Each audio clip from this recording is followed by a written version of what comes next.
Ka dorbar mang tingka jong ka ying dorbar thau ain ka jela kala stang da ka jingkren maj phang jong ulat ka jela ubala kren ru tang kumba 10 minit kane ka dorbar ka bala stang slam kumba 5 minit na ka por ka bala bu ban stang kata ha ka por 10 bujemen step na ka liang ulat ula ai jingkren ka balengkot ha ka ktin hindi wat ubala kren da ka ba shu song na ka daw jong ka jing bam koi bha ka met jong u na ka liang ulat ha ba shwa ban pengkut ek jingkren maj phang jong u ula kerpat ya ki khot jong ka ying dorbar thau ain pan pet ru ya ka kopi ka bala tho ya ki jingkren jong u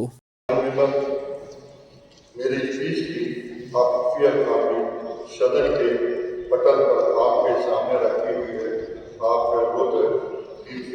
जो पढ़ा हुआ समझने का कफ करें।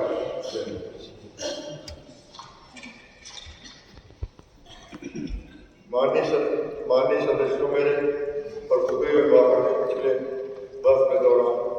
राज्य सरकार की कई उपलब्धियों पर प्रकाश डाला है और आगामी वर्ष के लिए इसके प्रदर्शन का सारांश दिया गया है। अब मैं आफा के साथ अपना संबोधन समाप्त करूँगा कि मैंने जो भी मुद्दे उठाए हैं उन पर